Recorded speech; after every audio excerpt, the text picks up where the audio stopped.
No more taxes. No more taxes. Hi! Welcome back to my YouTube channel, Austina Permana Speaks English. I'm an English teacher, MC, and English learner. I personally believe that we can learn anything from anyone, including when we learn English. Whenever I learn English, I don't only learn it from YouTube, books, and then songs, movies, or interaction with native speakers. I also learn English a lot from my students.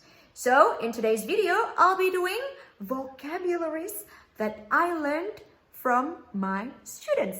But before we get started, please like this video, subscribe to this channel, and leave a comment and telling me what kind of videos that you want me to do. And don't forget to turn on the notification button so that you won't miss any of my videos. First vocabulary is amend.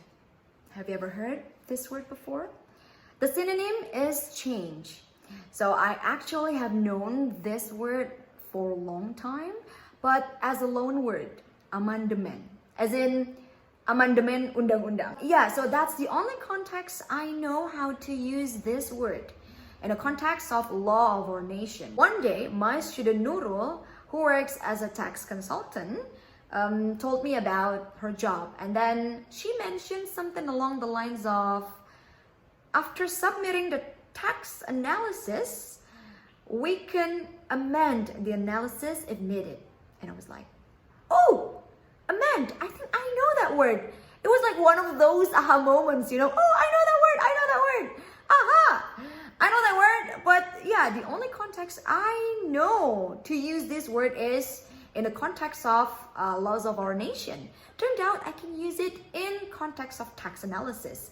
Well, still serious context, but at least I know more context to use this word. Then I look up the dictionary and yes, it is used in formal context. The synonyms are change, modify, and alter. And usually when you use amend, you do the change for the better. And usually the change that you make is on, words on written form, either it's law or legal documents. Examples: the president agreed to amend the constitution.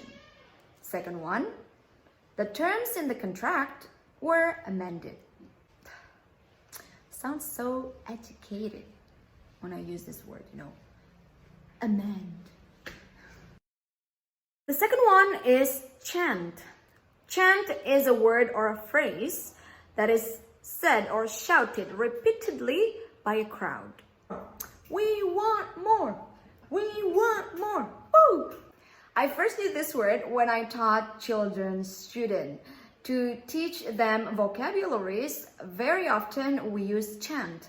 Hello, hello, hello, how are you? I never heard anyone use chant in other situations until I talked to my student Daniel, who is a die-hard fan of Inter Milan. So he told me whenever he watched football match where Inter plays, he and his friends will watch together. And then he would be the one who, stood in front of the crowds, leading the crowds in the chant. I was amazed, and at the same time, I was having that aha moment again. I was like, aha, I know that word. I only knew that I can use it in the context of teaching children, in children's song. Turned out, I can use chant to describe that words or phrase that are usually short, upbeat, and simple, and repeatedly shouted by crowds to support their favorite teams to win. After I finished teaching him, I look up the dictionary as usual, just to check the difference between chant and song. So I found that chant is more like half spoken, half sung. On the other hand, song is more musical. In addition to that, chant can be a noun and a verb. Meanwhile, song can only be a noun because the verb is sing. For example, the crowds were chanting the team's name. Soldiers are chanting outside. She let the demonstrators sing the chant, "No more taxes, no more taxes, no more taxes, no more taxes, no more taxes." Yeah, chants are easy to memorize and easy to repeat. No more taxes, no more taxes. Lastly, I've got two words that I learned from my students. The words are bullish and bearish. One day, I had an open class consisting of two students. They are Fajrin and Munte.